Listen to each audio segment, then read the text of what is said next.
and we got hit behind from by a tractor trailer and the car blew up. And this is the irony of it is if I had been seat belted in, I would have been trapped in the car. Oh, That's so like you didn't have a one. seatbelt on.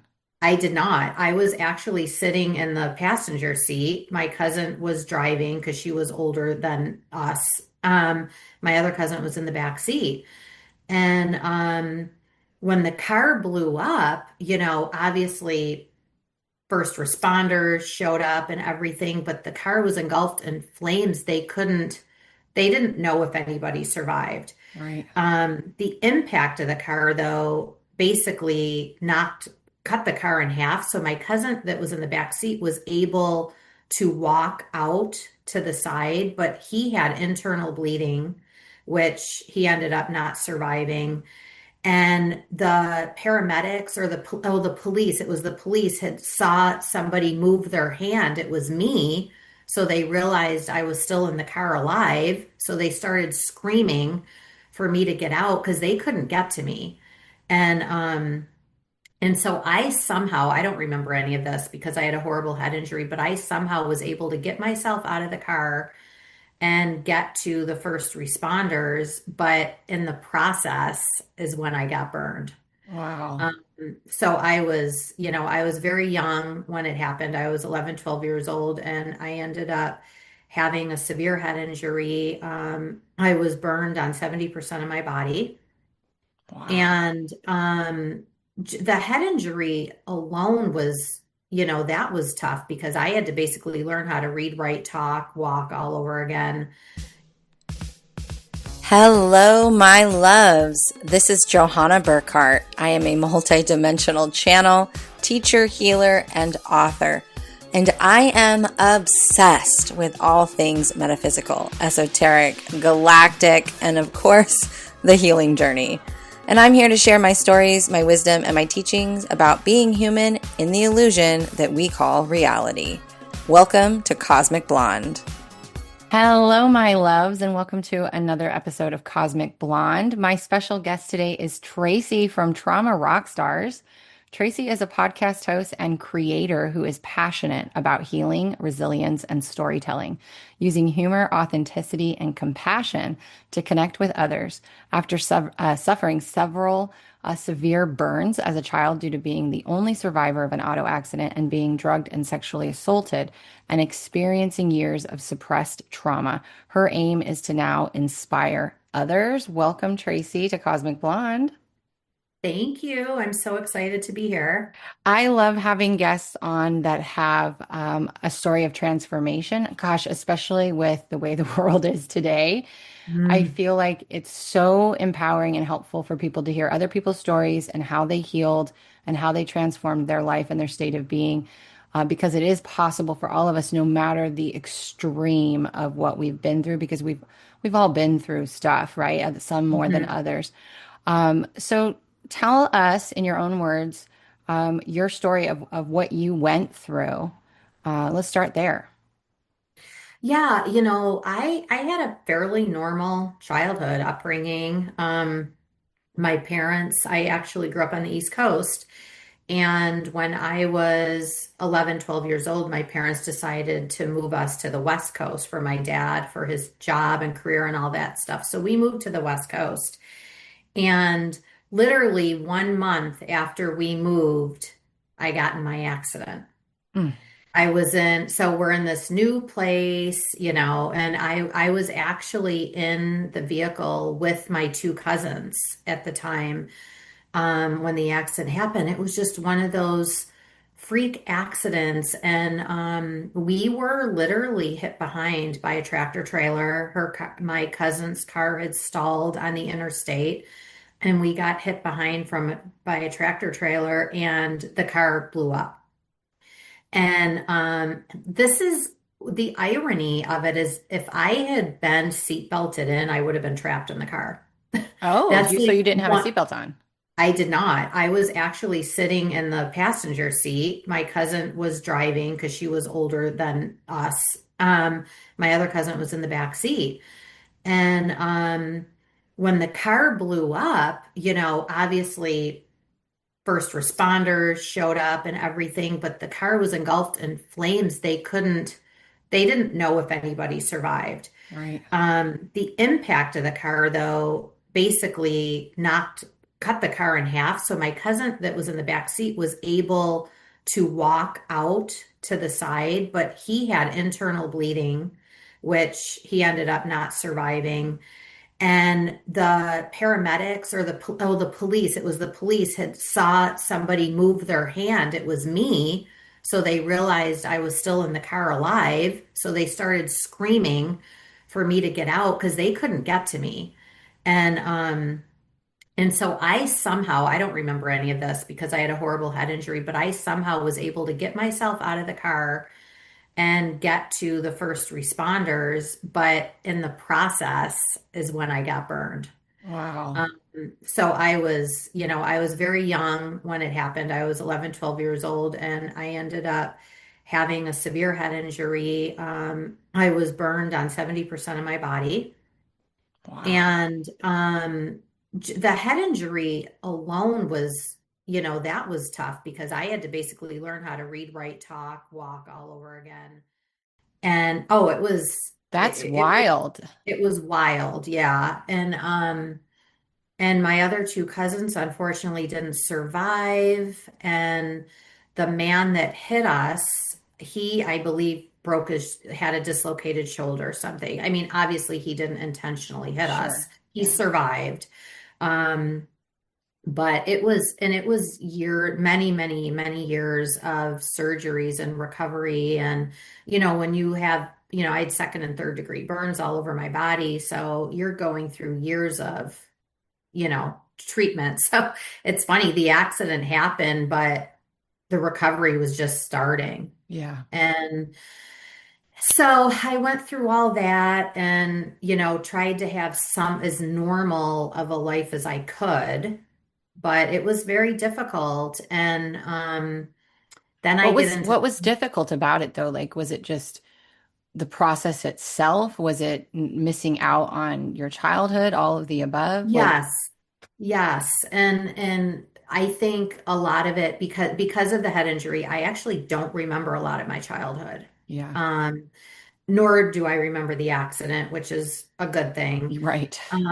But going through, I really don't feel like, at least in my early teenage years, from say 12 to 17, I had a teenage year at all Yeah. because I was basically recovering, and I was so busy, I think, going through the physical recovery, the surgeries and the PT, OT, all that stuff that I never really had time to absorb everything that had happened, the survivor's guilt Right. and things like that. And I think that when you go through something like that, back then, now keep in mind this was in the 80s, we weren't talking about things. Right.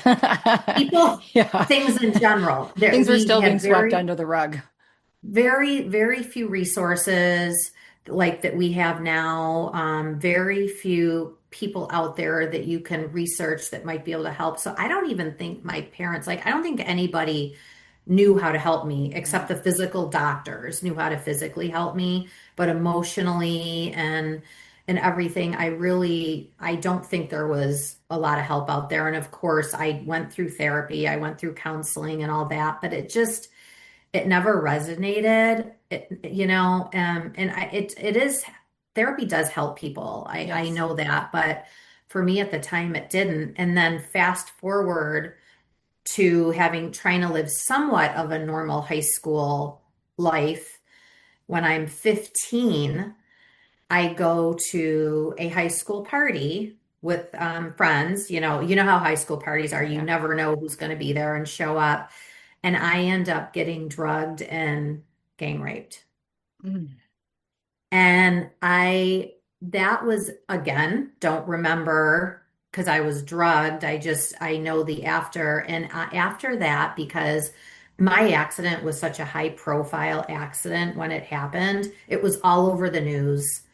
It was very, very intense. then when the rape happened, I was like, I can't tell my parents. I can't go through the news again. I can't, calling the police, getting the Yeah. police involved. My parents will pull me out of high school. Where am I going to go to school? I'm just, I've got my friends. That's all you care about when you're 15, Right. 16 is your It's true. friends, you know? And so I was very, first of all, I was ashamed, but I was also very fearful of what's going to happen next. And I just didn't want any more involvement. So I let it go. I Yeah. suppressed everything for 40 years. And it was the type of thing I think it all kind of came to a head eventually. I had this like aha moment about it was actually during COVID. I COVID had changed a lot of people's lives in a good way. 2020. Yeah, 2020 was a big year for a lot of people. Yep. And I just had this, moment that I was like, think something's got to change. I don't know what's going on, but I can't keep doing this. And that's kind of when I had a turning point.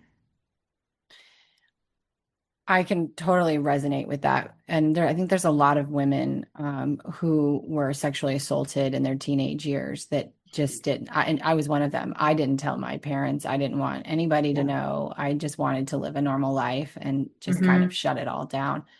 When you had this moment where you had this clarity that something needed to change, what did that look like for you? And what steps did you take, even if they were small, to begin that process?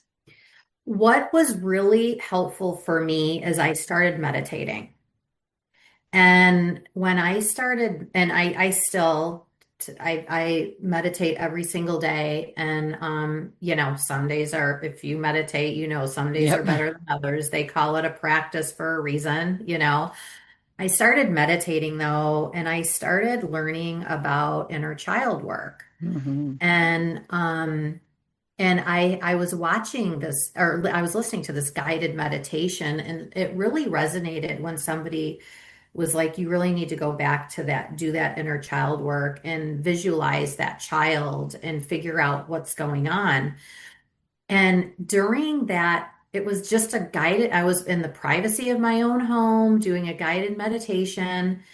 And and this was after I had maybe been meditating for 6 months, say.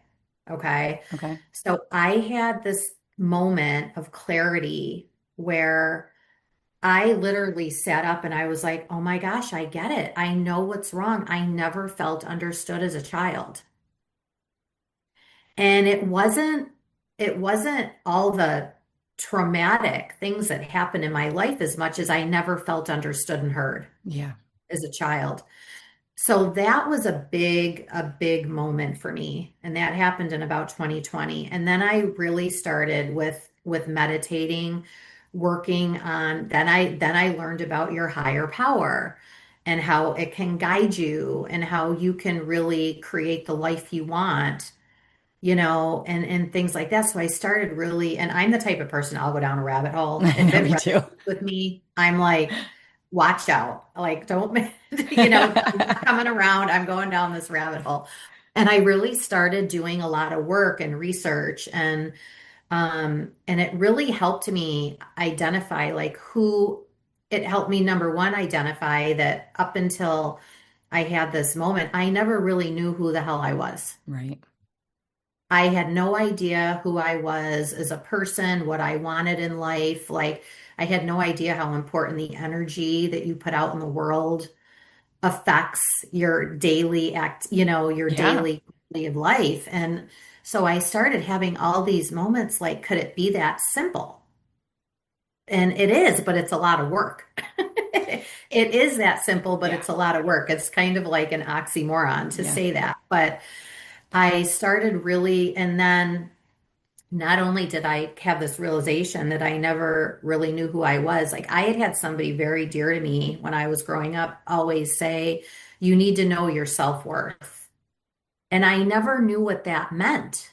Yeah. And now I totally understand, and it's all through meditation, how I can, go deep and understand that.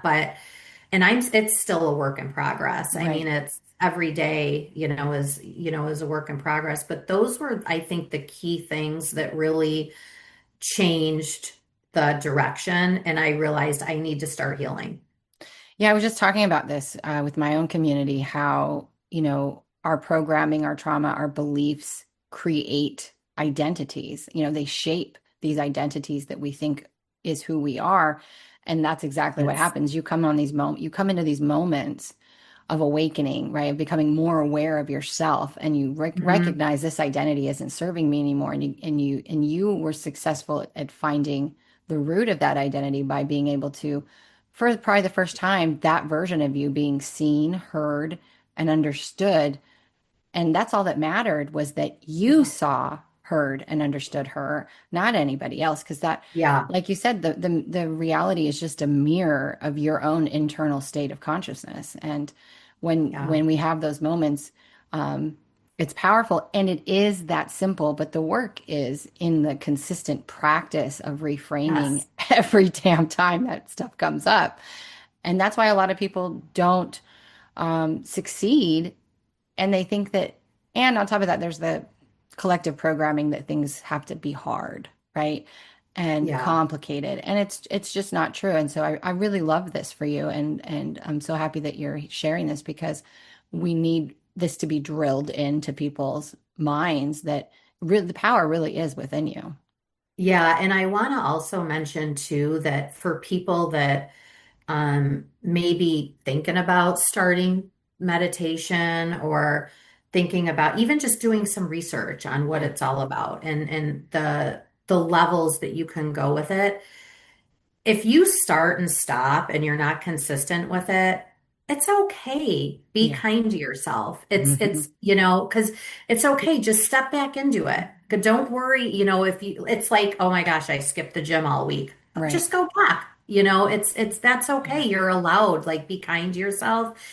And one thing that has been a huge game changer for me now is how the trauma and suppressing it Hmm. affects your nervous system.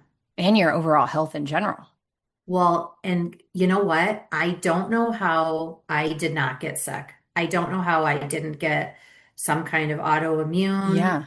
or some kind of, chronic illness because I had been suppressing like this trauma and who I am for all these years.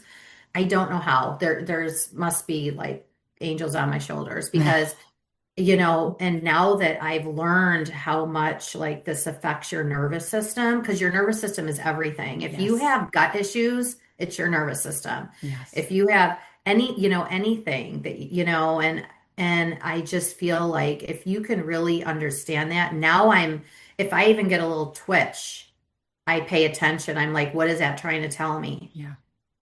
So I think that's something that's really important to if you do decide to start meditating, really, really hone in because that's why you do breath work Yeah.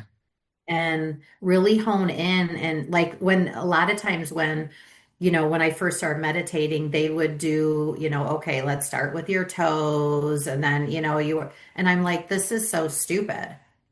And then I realized, oh, well, this is because I need to be in touch with every little morsel of my body so I understand what my nervous system is trying to tell me. And it's so important and it affects like people that have like migraines and it's just a lot of it is caused by trauma, by Yes. suppressing trauma or not dealing with the trauma. And these are just things I've learned, the past few years. Yeah. So And it's not limited to past trauma either, because it's not. if you didn't have any major, we'll call it big T trauma, but in your everyday adult life, you suppress Mhm. your fears and your stress, and you don't speak your truth, and you just Yeah. swallow everything. That's going to cause the same effect. And I teach the same thing, and when I guide anybody through anything and in meditative state, it's always to reconnect them to their energy in their body. Yeah. Like, let's we're scanning your body, but we're scanning your body so that you can find those sensations. Your body will light up. And it's so important that people realize that and not use meditation as a way to escape. But again, like you said, it's never a shame game. Like shaming yourself only Yeah. perpetuates the problem. You should be the kindest voice in your head, I always. love how you said your body will light up Yeah. because I don't want people that if they're starting to do this to get discouraged if it Yeah. doesn't happen. Because it took me 6 months, Yeah.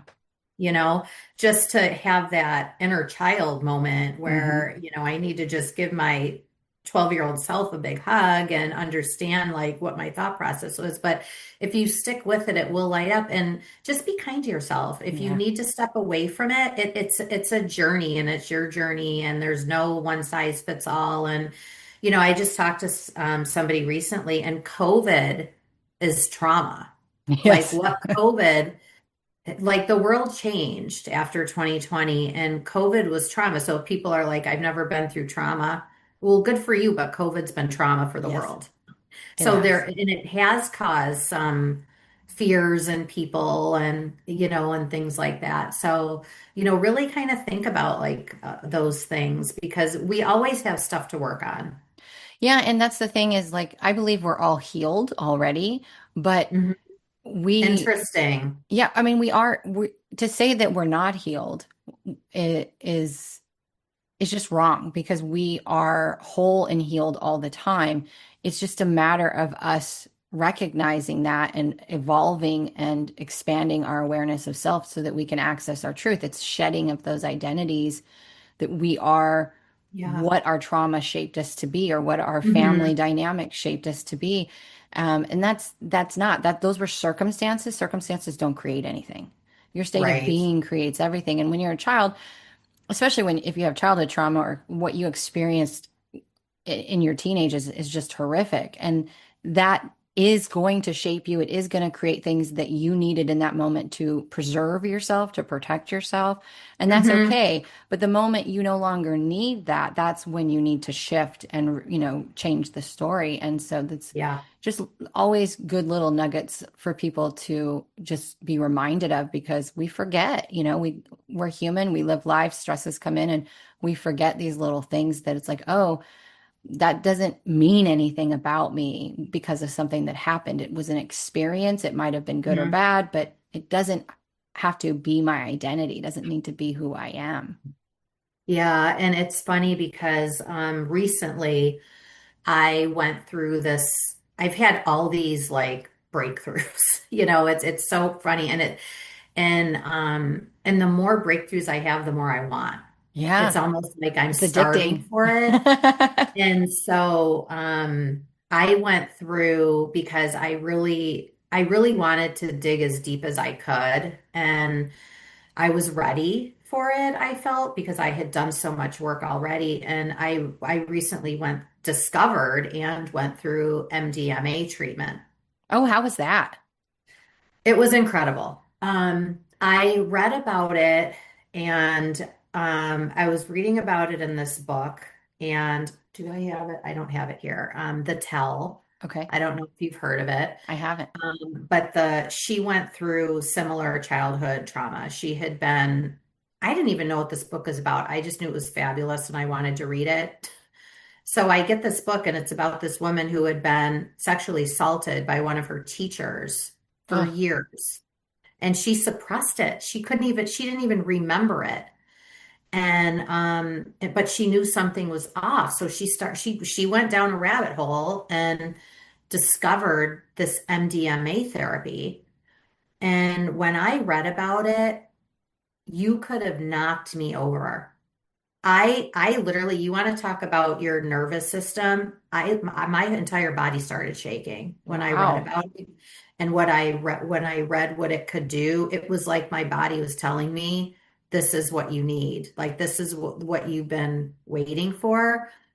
So of course, I find out about this. So I start, again, doing so much research. I did months of research and I was able to find a place by me that actually does it, a therapy center. So I reached out to them met with their physician and, did a lot of intake forms and conversations. And they agreed with me that they thought MDMA would be really good for me for this next step. So I did it. I was shaking in my boots. I bet. So, but I was in an excited way, kind of like when you go on a roller coaster, Yeah. you're super nervous but excited at the same time.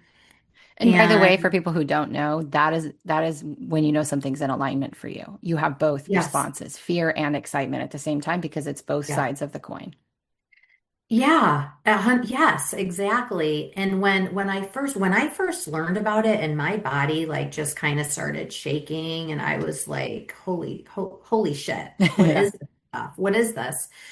Um I knew like I've got to look into this further. So fast forward, I actually ended up having the treatment and it was do you want me to explain a little bit what MDMA If is? you could, and I would also like to know Because how you experienced it. yeah, it was incredible. So what MDMA is, and this is completely guided by a therapy center and my therapist. Yeah. So I established a relationship with my therapist because you have to, the key for it to be successful is that you need to have trust in Yes. who Feel you're doing safe. this with. Um, so when I had Allie, my therapist, she was actually on my podcast. I had her on a couple weeks ago.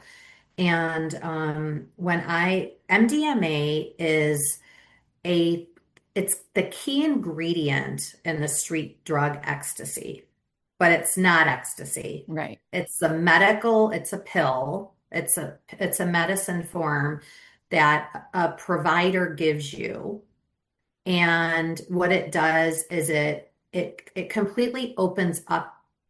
I guess I wouldn't say completely, but it opens up your subconscious so you can dig deeper into why you are who you are, Right. basically.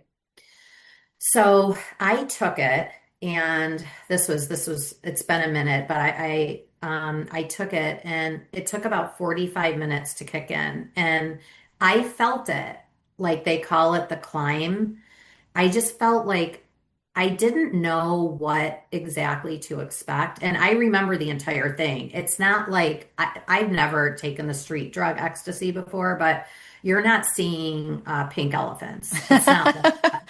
You Yeah. know what I mean? You're not hallucinating. You're not Um, you're not about to rave. you're not, it's not like that at Yeah. all. But I could tell something was starting to kick in. And so we sat in this very beautiful space, dark space. We had this beautiful music playing in the background. I had an eye mask on with earphones for the music, but I could still hear and talk with my therapist as she was guiding me. So once the MDMA started kicking in, I started like it wasn't scary at all. Yeah. I just started having like all this clarity. We started talking, and I brought my journal. And I said, Allie, here, just write in here, just in case I forget things during the session. Here's my journal. And I actually recorded the entire session. It was almost 4 hours long. I was going to ask you, do they record it or did you have to record I it? did. She Yeah. did with my cell phone. And I still haven't watched the whole thing because Really? it's 4 hours. Yeah. Yeah. I still haven't, and because I remember most of it. Okay. But what happened was when I was able to just dig in really, really deep into my subconscious, there wasn't any anger or upset or fear or anything about my car accident or what happened to my cousins or even the assault. There wasn't any of that. What kept coming out was that inner child that again, it just brought clarity. So I didn't feel understood. I needed to love myself. Nobody was going to do that but me. I Right. needed to love myself the way I wanted to be loved. And the biggest aha thing that came out of this was forgiveness, but the forgiveness was toward me. Yeah. It wasn't toward anybody else. I had to forgive because, When you go through trauma, you live your life, that fight or flight they talk about. And a lot of trauma victims like to move a lot. They like to live in noisy environments because it drowns out, it masks what's going on. And that was me. I was all over the place. And I made, not you, but I made a lot of bad decisions. I hung out with the wrong people. I wasn't attracting the right people into my life. And it all, again, goes back to not knowing who you are. Yeah. And I just kept saying, I've wasted so much time. Not knowing, it was almost like a light switch went on. And I'm like, oh, that's who I am. Yeah. And I had to forgive myself for which I really don't technically need to forgive myself, but I do need to forgive myself because it took me so long to get to where I am, where I could really understand who I am, what I want, and how I can contribute to the world That's and divine help timing people. when you're ready, when you are ready to do It's that when thing. you're Yeah. ready. Yeah. But I remember I just kept saying to her, I've wasted so much time. I've wasted so much time, like having the wrong people in my life. Yeah. And I'm not just talking romantic relationships, friendships, like the careers we choose, Right. everything that, partying, everything, every choice we make. And it was almost like it all flashed in front of me. And I'm like, oh, well, now I understand why I was in that relationship. Now I understand why I did this, why I did that. So I had to do some forgiving because Yeah. I've made a lot of bad choices in my life. I mean, we all do, but when you go through trauma, it's almost like it's worse, you Yes. know? And so I really had to take a good look at myself. But it's funny, that's one thing that the MDMA does is it has you look at things from a lens of love. Wow, I love that. There's no hatred. There's no, Yeah. because I could have looked back and been like, okay, those boys that assaulted me, I hate them. I don't Right. hate them. Yeah. I don't need to hate them. There's karma, Well, not only that, but you I'm a know? firm believer in um what happened to them that made them believe that that was okay. And Yeah. in that, when we look at things from that perspective, it doesn't give them permission or let them off the hook by any means, but it Hmm. allows you to have compassion because It for does. someone to be able to do something that they did to you, you really have to wonder like Hmm. what happened to you to make you think that that was okay. And what's their life been like since that Yeah. choice? Hmm. And that's the thing, like I have let all that go because honestly, like I said, there's karma is in the world. Not that I wish harm on people, but No. karma handles that stuff. I don't need to waste my energy Yes. on that. Um, And but what good does it do to carry that baggage forward anyway? no, it doesn't. It doesn't. And like I said, the choices we make affects, Everything. even these small choices, you don't even realize how much small choices affect your life. Hmm. Even up until a few years ago, I was still not making great decisions. Now I'm completely, on top of it. I'm like, I am not, I'm not being guided by anything, but that feels 100% right. But the one thing, like people think, okay, if you're even thinking about trying MDMA or researching it, it did not re-traumatize me at all. If Of course everything was on the forefront about what happened, but again, you look at it through a lens of love and peace almost. It's Yeah. almost like a peaceful way of looking at it. And they do MDMA a lot on soldiers with PTSD and They use people like ketamine that. too for that. Ketamine therapy is a big one. Yeah, that's another one. Um, and so what I was excited about, what I wanted to do, it worked. And it's funny because once it's almost like when you go through trauma, you lose those endorphins and all those happy chemicals that Yeah. are in your brain because you're too busy in that fight or flight, like what the hell's going on with me mode. Hmm. And after, like with the MDMA, it's literally like it turns a light switch on and it doesn't go off. I was Like going to it's ask you, like, how, back on. what was the after effect of that? Like, did you feel complete in a I, sense of healing with that part of that inner child? yeah, I can tell you, and it's not like you do that and then your life is completely, Right, of course. there's still a lot of work to do. But yeah, like it hasn't shut off. It's like I it creates a new foundation, basically. It does. And I have this, it gave me this clarity that I on life and that I never ever would have had before. I would never have had the clarity that I have going through that.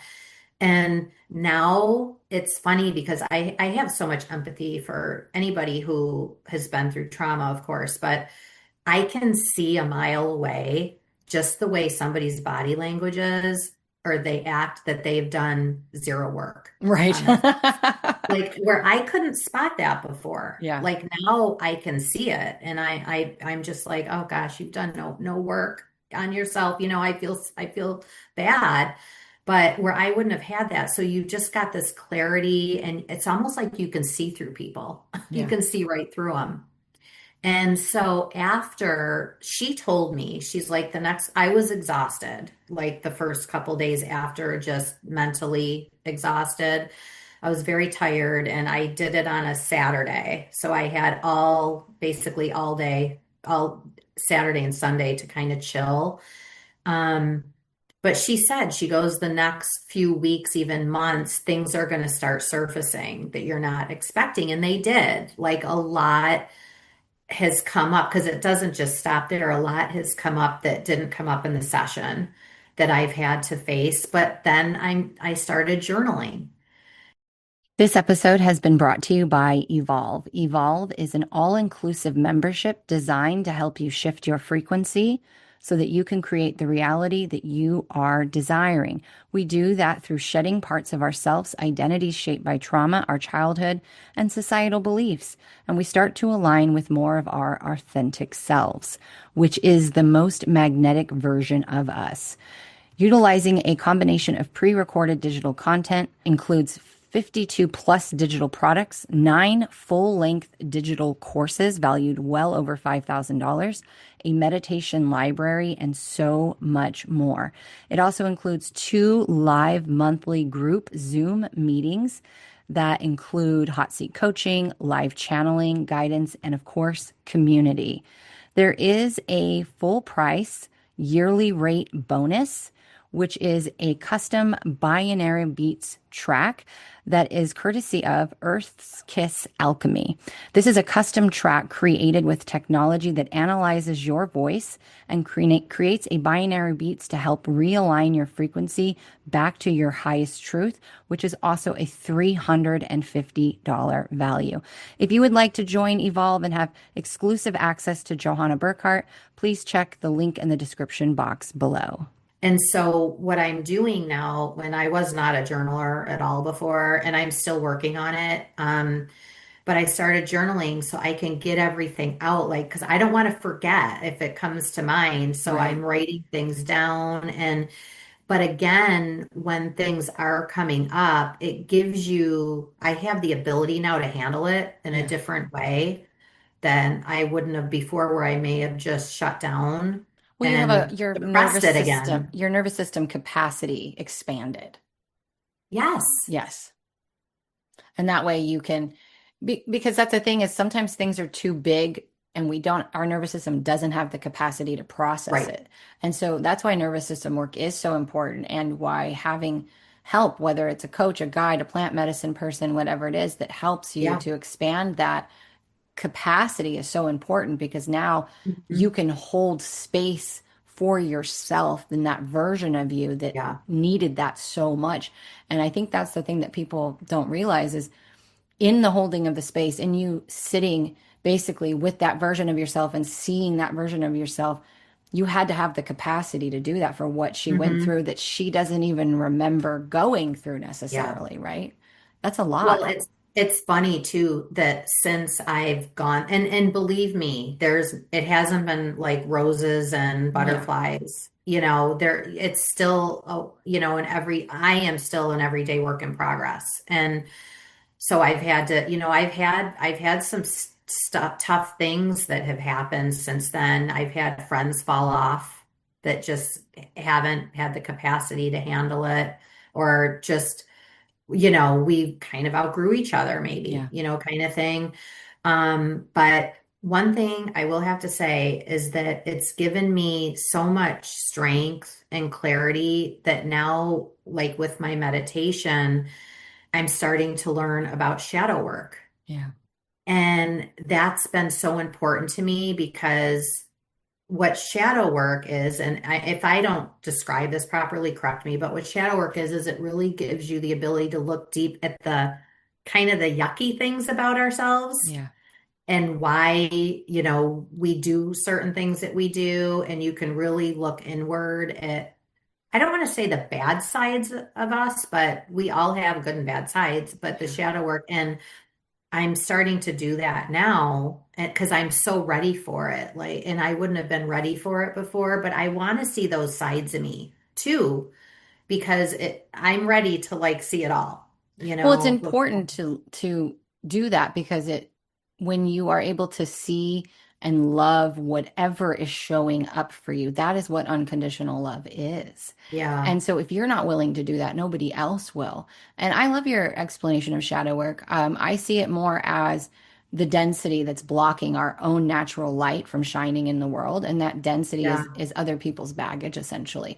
Because even though Hmm. we had a traumatic experience, the beliefs we carry about ourselves because of the experience or because of what someone said or did is what creates the internal baggage. The guides always tell me that our own personal baggage doesn't weigh anything. It doesn't block our light whatsoever.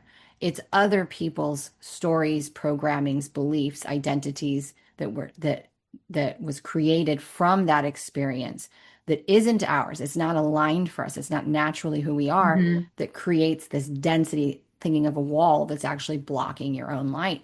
So what you look Yeah. at disappears. So when you're Hmm. willing to face it and say, Yes. I love you anyway, then that's Yeah. what actually breaks that apart Yep. and the light starts to come through.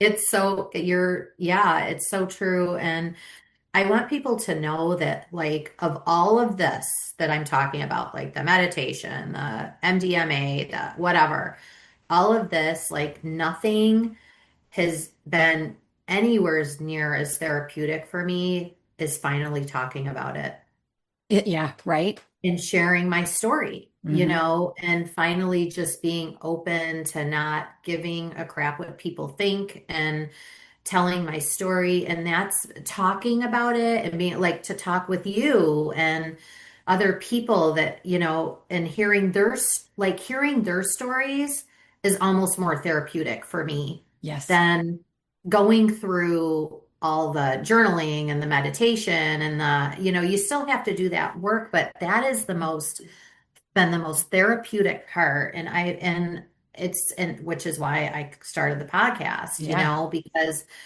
like, yeah, my story is important, but everybody's story is important. And I want you to, you need to feel safe. And it's freeing. It It is. will set you free. I always say And shame is healed when stories are revealed in safe places. Because yes. when you feel comfortable and centered in yourself, when you're talking about your story and these experiences that shaped you, Hmm. it removes the shame. And Hmm. as kids that grew up like we did, 70s and 80s, Yeah. nobody like shame was a big thing. Like, don't like Hmm. you should be ashamed of yourself for everything, and Yeah. don't say anything because we don't want anybody to think bad about us. Like Don't shame ruffle was, any yeah, feathers. shame is so thick in our generation. It's Yeah. crazy. Yeah, it is. And it's so funny because kids nowadays, they grow up with social media, and a part of me is like, thank God that I didn't have social media when I was growing Same. up, and cell phones and stuff. But on the other hand, they're so informed because they could find platforms like this where Yes. they don't have to have shame. They Right. can speak what's going on and get in touch with what's really going, Yeah. express, learn how to express your feelings and why you're feeling the way you feel, so there's kind of like a double-edged sword with that. Yeah. There's the positive. And I think if we had had those resources back then, maybe my parents would have known about the MDMA therapy because it was still around in the 80s. Yeah. Um, But it was very much still an underground thing, or something yes. that was taboo. We got so far away from Eastern medicine and just what our ancestors used, which was plant medicine to heal. Hmm. In the early 1900s, that all changed into the pharmaceutical industry and money Hmm. making. And so I see that we're coming back to that. But back then, that was still very taboo. And Very. as a consciousness at that time, we were not near, like, we were not even close to anywhere as evolved and open as we are now. and Yeah. and even going back to the social media aspect, while social media has been around for a while, I mean, I look at TikTok really blew up in 2020 with the world shutting down. And while everything is a double-edged sword, right? There's always going to be some negative aspect to it. That's just the way it is.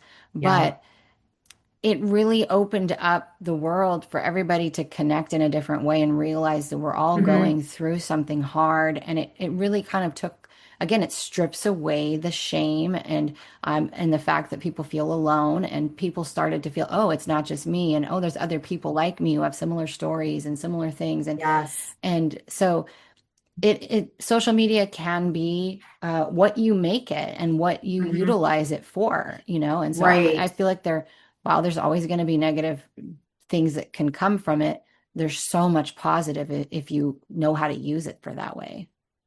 Yeah, and I think it's important for kids like now because so many kids just there's kids are so mean and it's like especially middle school. Like my Mm, mom's a teacher and she's like the middle school is so much worse than the high school. I feel like kids need to learn like the impact they have on there's a fine line because of course I was bullied, but there's a fine line between teasing and bullying. yes, Kids will just tease because they're kids, and then there's bullying. yes, Kids need to be educated on that, and they need to learn how to express their feelings and know like why. And I think that it's really important because nobody, we like you said, we weren't allowed to talk about no, that stuff when we were growing up. Just be a good little girl. yeah, do what you're told, be quiet, Do what you're told. Yeah, do be what you're who told. you be Respect who your you elders. be who we want you to be.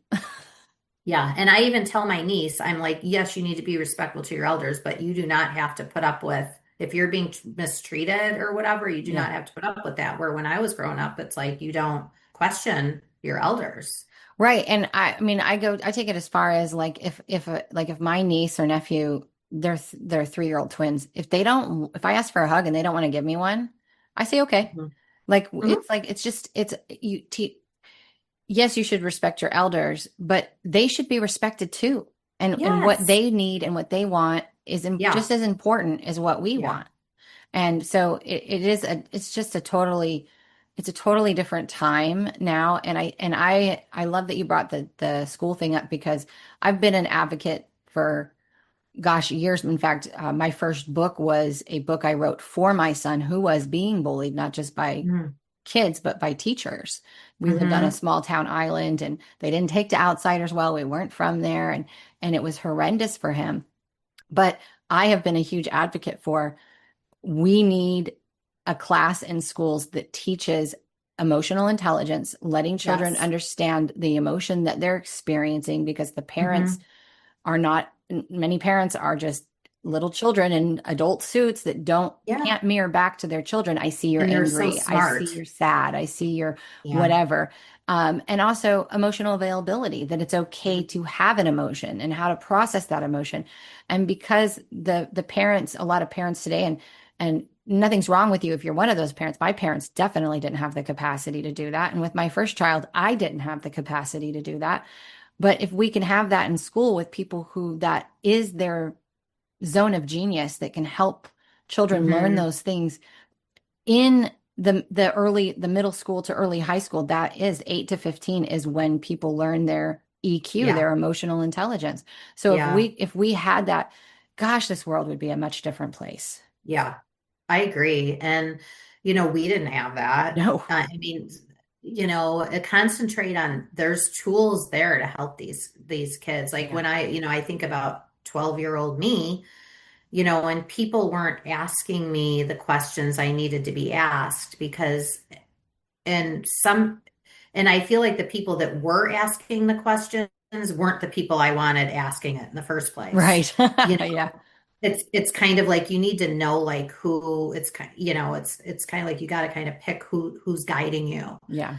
Um but I feel like now there's so many tools out there for all of us and and I don't want kids to grow up in fear and not understand like what their feelings mean and be Yeah. afraid to talk about them, especially boys, and and it's funny because like since I started this I've interviewed a lot of men and I have interviewed so many men. I'm so impressed at their level of emotional intelligence Yeah. that they've done because they've done a lot of work on themselves. Yes. And it's so impressive that like men are now talking about this and they're creating the space where, they have so many good tips too, Yeah. that it's just a different perspective on things. I've loved watching the rise of the divine masculine and these men showing up and Yes. sharing their stories and sharing what they've done to change their life and their relationships. And Hmm. every time I see one online, I always follow them. I always share Me and too. engage in their content because it's so important. I think women have kind of always moved and evolved a little faster in that area. Obviously, we're more Hmm. emotional beings.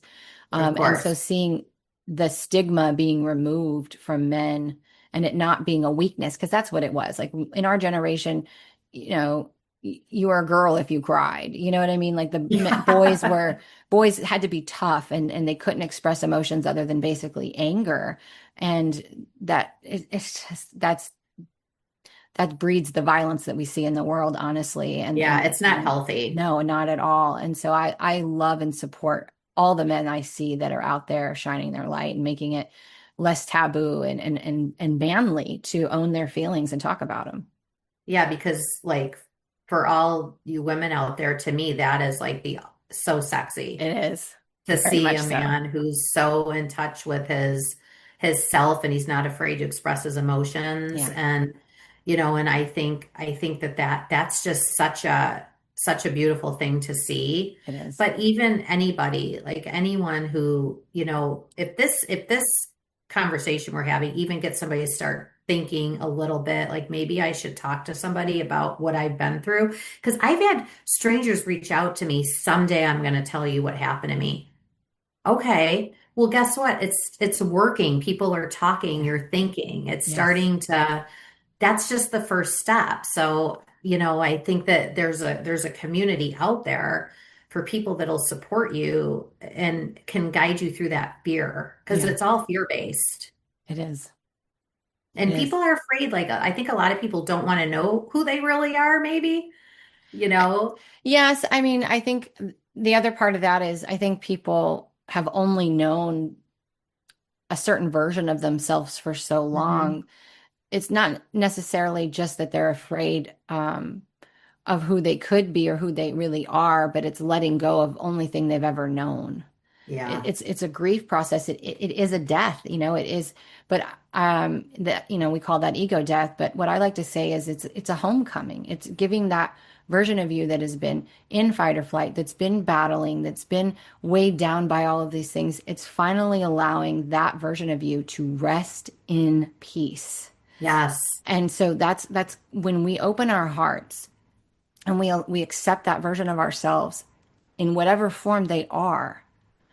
That is what's going to bring the peace. That's what's going to allow Mhm. them to finally to go back into the whole and not be a fragment of self that's keeps pulling you back into the same old patterns and programs and looping. Yeah. And it is I want people, it's very scary. Yeah. It's so scary to even start thinking about it because I think a lot of people, it's the unknown. Like what Yeah. am I gonna just what's gonna come The out? What am I uncertainty. gonna, yeah, the uncertainty, what am I gonna discover? but it's so necessary to be your authentic self. And to when you open that up and you put that energy out there, everything you want in the world will come to you. Yeah, your highest frequency and the most magnetic version of you is the one where you're 100% authentic. And Hmm. the question I always get a lot is how do you know when you're being authentic? I'm like, when you're driving alone in your car, how are you? How do you talk to yourself? How do you dance? What music do you listen to? How do you feel in your body? When you feel safe and you're by yourself, that's usually when your most authentic version of you Yes, at any given moment, because that obviously you're never the same person twice in the same day even. So it's just a matter of being present in that moment with who you actually are and what you actually want, hmm, and not people pleasing, not being a chameleon and being who somebody wants you to be, just owning who you are, dressing how you want, speaking how you want, whatever feels the most to you. When you do that, your light is so bright and you are so magnetic that you will call in the right. people that are going to love you in all your forms, that are going to support you, and all the opportunities, all the doors open, everything happens. It's a beautiful thing. It is. And it's, What I've noticed is oftentimes when I do things like this, the energy between the two of us and what we're talking about and the energy that we're channeling will drain batteries. oh, Yeah, it's a real thing. because I'm like, this battery's supposed to last like 6 hours. Yeah, I don't, no, when we're doing this kind of work and we're talking about things that are this powerful, I've noticed that the healing frequencies that we both put out will drain batteries. So I usually tell people, but to keep their laptop plugged in, but oh, I and haven't been mentioning that this season. So it's a good reminder for me to tell people to do that.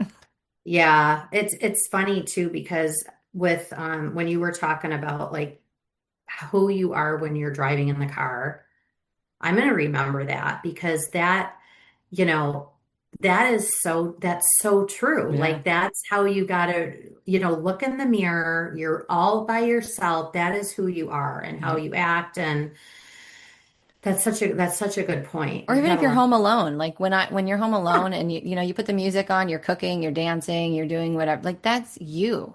If someone else enters the room, do you stop doing that? Do you change your right, demeanor? Do you act properly? Just why did you like this is self-awareness 101. It's like the moment that someone else or something else enters and you notice you shift and change or stop a behavior or alter yourself in any way, that's the moment you're moving out of alignment. That's the moment that right, you're abandoning yourself.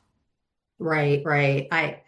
And I think too, I still, like I said, I still have struggles. And I'm always going to, but I'm not going to go let the struggles I have now ruin the work I've done to get where I Right. am. Whoever these outside things are that might come up in life, because Right. we're going to have things that come up. um, I'm just going to try and roll with them and maybe have a moment to be aggravated or upset or mad or whatever I need to do, and then release that energy and then let it go and just not let it consume me. And that's one thing, I still struggle with that. And But it's, that's all you ever have to do is how you respond to anything is what creates what happens next. yeah, Yeah. yeah, that's so true. I'm going to write that in my journal. I mean, and that's why it's like you can have, and this is something that one of the reasons why I started my podcast to begin with was because I'm somebody that I'm an extremist. When I jump in, I don't put my toe in. I just jump in, and I do. I'm the if same way. if there's a negative consequence that comes from that, it is what it is. I've learned Yeah. now that I can jump right back out. But I've had a lot of dire circumstances in my life, pretty much all of my life. And one of the things that I had to learn was my circumstances, like I said in the beginning, they don't create anything. How I choose to deal with my circumstances and see my circumstances is what actually Hmm. creates what's going to happen next. And the mantra that I live by is everything is happening for my benefit, even if I can't see it. And so now when things go wrong, I just say, well, this is happening for my benefit. I might not be able to see it right now, but I wonder what this is trying to show me.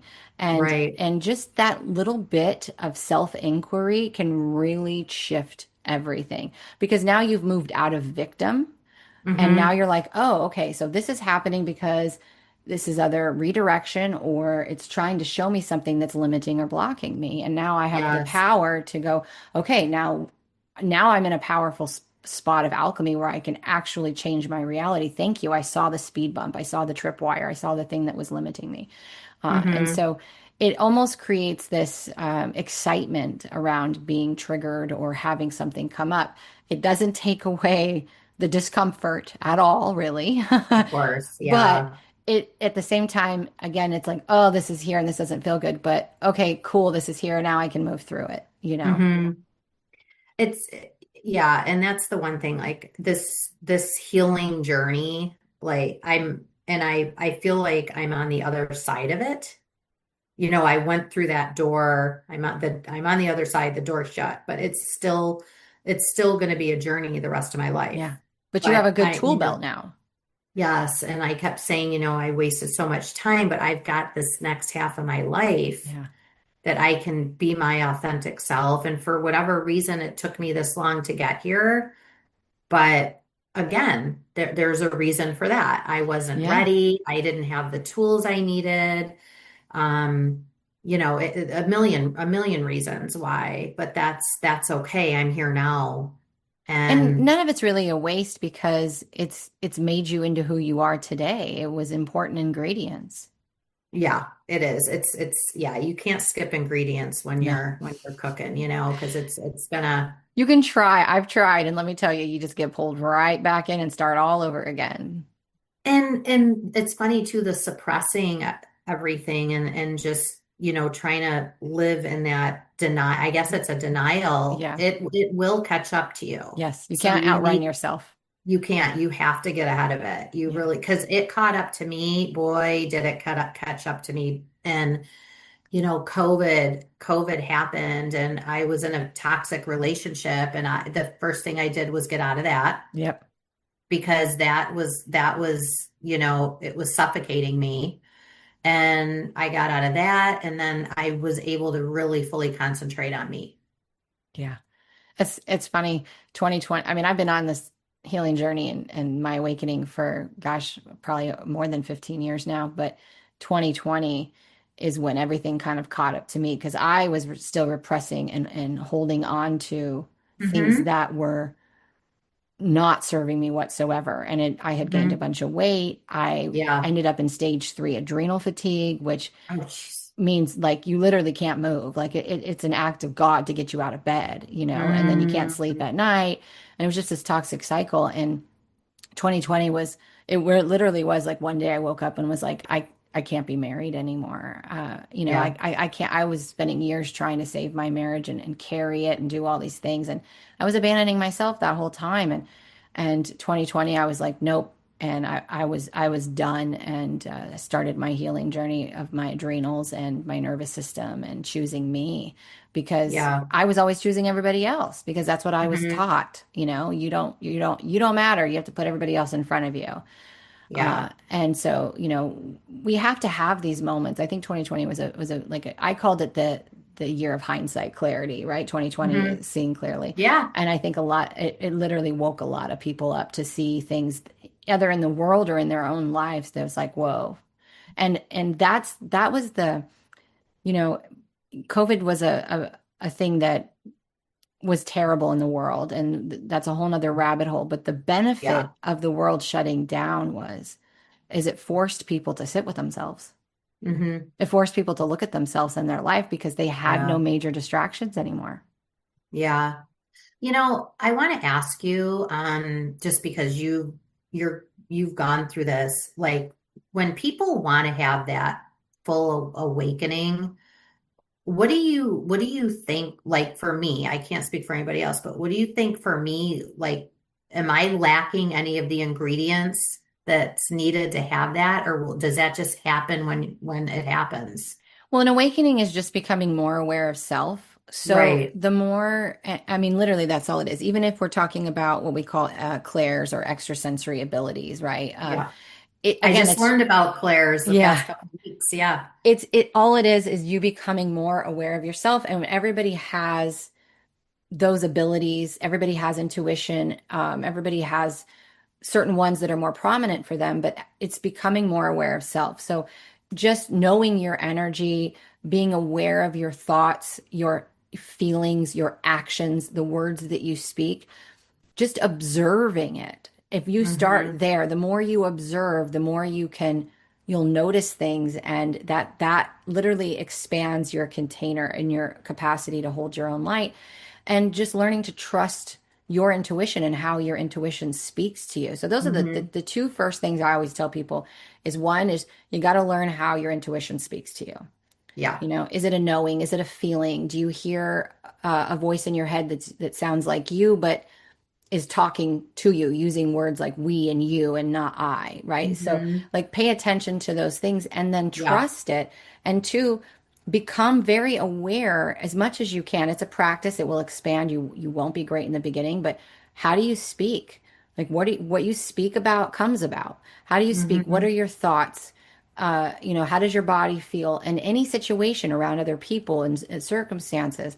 If you can start there, and then the third step is always energetic boundaries. So learning where you end and Yes. someone else begins, because so often we're walking around carrying other people's moods and baggage that we didn't even know we collected because our fields are wide open and we're sponges. Yeah. And I don't believe in energy protection. I feel like that is something that is a form of resistance. So I always say it's about discernment.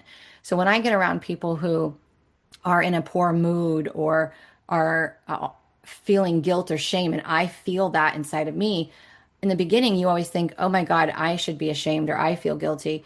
When in Hmm. reality, you can simply say, one, you can ask, is this mine or someone else's? But two, if you're in a dialogue with somebody, you can just say in your head, this is what they feel. What you're feeling Yeah. inside, this is what they feel. The moment you state that in your mind lets go of that energy and it Hmm. moves through you. And now you can enter into a state of compassion instead of defense. And so Right. these are like the core building blocks of what we call an awakening. And again, this is a process like you've already started yours, and it's a process where you go through multiple awakenings. It's just another layer of Yes. expansion, integration. And that's all it is. And it never ends. And that's why I think a lot of people think, oh, I'm not healed yet because and like, well, if you think that way, you're never the work Yes. the work is never going to end. It's a continuation of you continuously supporting yourself and integrating Hmm. versions of yourself. So Hmm. you are healed. It's just that you're fragmented. Right. Your Okay. consciousness is fragmented between Yeah. inner children and ego personalities and other versions of you. And when you learn to come back to this present moment and face yourself and love what's showing up and Hmm. observe yourself, watch yourself, love yourself, look after yourself, lead yourself. These are the pillars, right? Yeah. That really become the foundation that you walk upon on that path of coming back into union with yourself. I love what you said when you said just stop, take a step back and say, what is this trying to show me? Yeah. I love it. Yeah, I'm gonna take that. That's gonna be something that's gonna stick out with me like every Good. day now. Yeah. And that's the power of what I do and what you do, just in the podcast aspect Talking. alone. Yeah. Yeah, because you say something, I could say something, and it sparks in each other. But think about what it does for that listener, that one I little know. thing that just turns the light on a little brighter or opens a door or a window inside of them that they didn't even know was there before. And Yeah. that's the ripple effect. And again, why it's so important for us to share our stories and to have people on our shows that share their stories, because Yes. it's so healing. And we Yes.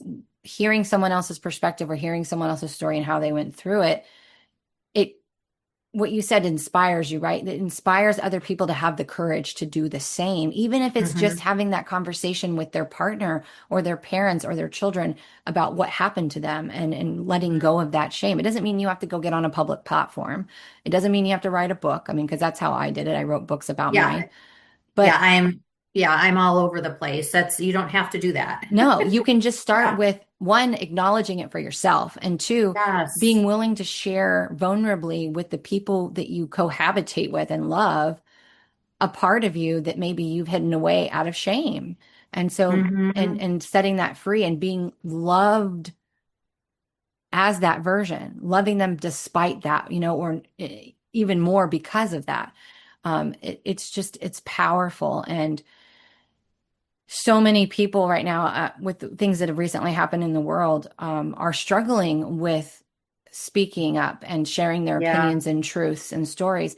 And Mhm. it just made me want to advocate for it more. Like, yes, there's Yeah. risk in this, no matter what we do. Obviously, some people more than others, depending upon the stage that you're on. But that risk is just vulnerability and letting people see you for who you really Mhm. are. And who you really are is not defined by what you've gone through. It's Yes. what you do with what you've gone through that defines you. Exactly. And it's somebody I just listened, somebody said they were talking about time management, and it is not time management, it's energy management. Mm-hmm. And 100%. I that's so that and what you just said so resonating with me. And I also want to just add to that. I want people to know that if you don't have anybody that you feel that you can confide in, just your people are out there. Yes. There are don't feel alone. Like you're not like I think a lot of trauma survivors feel like they're alone in a deserted desert, and you're not. Your people are out there waiting for Yeah. you if you want it. Or There's as a people that child, can, they were told to go to their room when they were processing something, or yeah, and they were isolated in their emotions. And I yes, know that was for me, is when I was going through heavy things or something was going wrong in my life, I withdrew. I withdrew from my friends, from my partner. I hmm went internal because that's what I was taught to do as a child. Is like, oh, you're hmm emotional and you're angry or you're sad or you're whatever. You need to go do that in your room by yourself. Like, we don't want any yeah, part of that.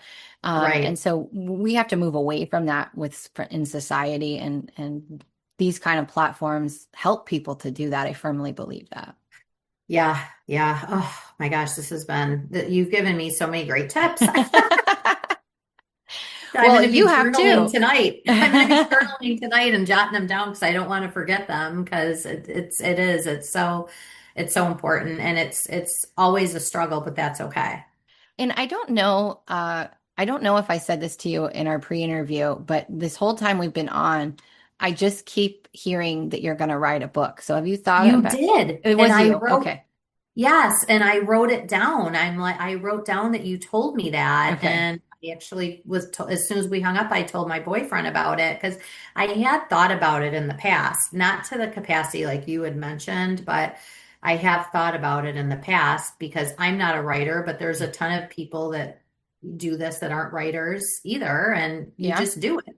No, I mean, I'm dyslexic as all get out, Yeah. and miss complete words, and spelling is a nightmare. And Oh gosh. I've written 3 books, and I was a co-author in a fourth. So I'm always saying, if I can do it, anybody can do it. Yeah, you told me that, and I wrote it down, Yeah, and I wrote down it'll show up exactly in the its time, but date and time that you told me. And yeah. The day you publish that book, you better come find me. oh, you'll be in it. You'll be mentioned for sure because you are the person that kind of planted the seed. Yeah. So, And it's always starting small, and even if you self-publish, it's something so powerful, and why I love writing. Because let's be honest, unless you get picked up by a big publisher and you hit the bestsellers yeah, list, authors don't. We just don't make a lot of money off of our books. But right. there's a level of healing that comes with writing your story Yes. from a healed or different perspective, Mm-hmm. and what you went through and what you've learned along the way. And a lot of people discount that. Like, every little bit of wisdom that you have, somebody is waiting to soak that up and drink that up. Yes. And so even if you don't know how to write or you struggle with writing, you can always hire ghostwriters too and tell them your Yeah. story, and they Or can do it. co-writer. Yeah, Mm-hmm. and so there's always a way. But it's just funny. I know that it's true for you and very prominent, because I've just had a lot of what I call your spirit guides around me, and I just keep hearing she's going to write a book. She's going to write a book. She's going to write a book. And I'm like, well, I'm pretty sure I already told her that, but just in case, I'm going to bring it up again. No, you did. And it's got me thinking about a lot about it. And it's got me thinking about kind of the avenue I would Yeah. want to go with it. And Um, what your message would be. yeah. Yeah. Yeah. Because I wouldn't want to, yeah, I've got some interesting Yeah. ideas. I just need to kind of figure out how they would come together, Yeah. you know? And like I said, it might, me telling you may just be the thing that brought the light to that part of you that's like, okay, this, and Yeah. then all the pieces eventually come in. It doesn't usually happen at once, but Right. I'm excited for you. So what do you do anything other than your podcast? I couldn't remember what we talked about. Do you see clients? Do you help people in that No, capacity? No. Okay. no, I actually the podcast is a passion project of Yeah. mine. I actually have a full-time job Okay. that I work at still and that I've been doing for many years. My career, I work in healthcare and yeah, no, I don't do any coaching. I'm here as kind of a, Just to inspire. a sister if you need Yeah. one or somebody to help guide people and just provide the tools different perspectives of how Yeah. other people have healed and what has worked for them and like what has worked for me might not work for you but what other people's stories might resonate Yeah. so that's why it's so important to tell your story because you might have that one key ingredient that somebody hears and that's all they need Yeah, it unlocks everything. Or yeah. or puts everything in alignment, it's like that Yeah, one little nugget. And that's why I always say, like, people think it's like I have to have this big meaningful message. I'm like, honestly, it's just you telling your story. And it's the little ones. yeah, it's telling your story and the shift in perspective you had, that is the little things like that, the little nuggets that you drop that just unlock something, and everything goes and you're like, oh, now I Hmm. understand, now I get it. And Yeah, and very I think powerful. too, yes, and I think too after doing this, it's really inspired me. Like I would love to speak more. Yeah. So maybe do some in speaking engagements and stuff like that. I've had a couple people reach out to me. I would love to do more like that because I feel like to me that's where I can really shine Yeah. and stuff. And, we'll see what happens with this I book. I know. mean, you're kind of the one that got me going. So I think it's something that, like I said, I've got some ideas of the direction I'd want to go with it. So I'm just kind of waiting for that big message to come to me. And it will. Like I said, it comes in little, and you writing stuff down is a good way to do that, because I always tell people spirit speaks or intuition speaks in incomplete sentences. So they give you Yeah, little nuggets. I call it the breadcrumb trail, right. because they give you little pieces and you just follow it and you collect it. And then one day you're going to look down and be like, oh my God, that was the last piece I was waiting for. And not that it's complete, but now you have enough to get going. And as you Right. start, and guides are always very prominent with this, the moment you start with what you have, the rest will come.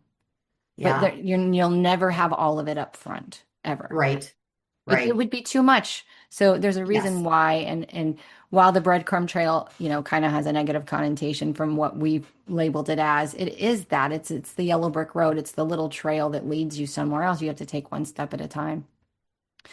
Um, we're going to wrap this up. I do want to ask one question to wrap this is, if you could only have one message to share with the world that you felt was very impactful for people to understand, what would that be? I would say understand that the majority of our resistance is because of fear. And it's okay to be resistant. It's okay to be cautious. It's okay to be afraid of what's on the other side. But I'm living proof, you're living proof. There's so many people out there living proof that that other side is so much more beautiful than where you are right now. Yeah. And you really, I mean, people think you really can create the life you want. Hmm. It is all about your energy. You have to just get in touch with that and so just don't let fear hold you back because it is scary and it's normal to be scared. Yeah. Don't be ashamed of being scared. Don't be ashamed of what happened, whatever is going on. And there's no level of trauma that's bigger than another. No, not at all. Trauma's trauma. It's not one size fits all. Mm-mm. And and I think that I want people to just if you are even thinking about trying to heal yourself or take steps, you need to give yourself a huge hug just for that step right there. Yes. And take because that's a one huge step at step. a time. One step at a time is okay. One step, take it in if you have to, 1 hour increments, Yeah. one day, whatever, break it down. Don't look at this big. I never thought that when I started this 5 years ago, this is where I would be right now, Right. but every day you're working on it, it gets better. Yes. Sometimes you do take a step back, but then you'll take two steps forward. Just trust the journey. Yeah. Trust the journey, and the universe has your back. And whoever you believe in, God, whoever, trust it. Yeah. So where can people find your podcast? Tell us a little bit about that. So Trauma Rock Stars I started that because I actually back in the day worked in the music industry for many, many years. And it was a really great, loud environment for me to work in dealing with trauma. Because guess what? It was so loud and busy, I didn't have to deal with my trauma. So it was perfect. So that's where I got the name, because we are all trauma rock stars Yeah. that go through our journeys. And so it's on all platforms. It's just Trauma Rock Stars on, Perfect. all the video episodes are on YouTube, and then audios are on all other platforms that you would listen, to your podcasts. Okay. And then Facebook, Instagram, TikTok. It's pretty simple. It's just Awesome. Trauma Rock Stars, and you'll find us. And I will have all of her socials and her podcast linked in the Mhm. description below if you want to actually go in there and click and select it. It's always awesome for those of you who resonate with our guest. And she has a podcast. If you resonate with her, please go subscribe to her podcast. If you like it, please Mhm. rate it. It really helps for that to get the algorithm.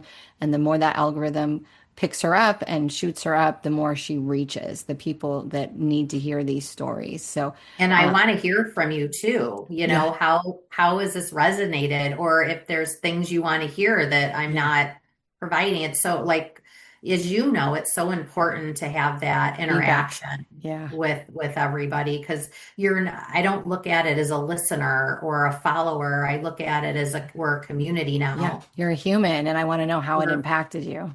Yeah, Yeah. yeah. Well, thank you so much for being on the show. It's been a pleasure to connect with you, and I know that you and I will connect more in the future. Oh, Uh, yes. yeah. So thanks for being here. Thank you so, so much. All right, you guys, we will see you in the next episode. Hey, thanks for listening. This episode was brought to you by johannaburkhart.com, where it's time to defy the limits of your mind and step into your multidimensional mastery. Don't forget to subscribe so that you never miss an episode. See you next time.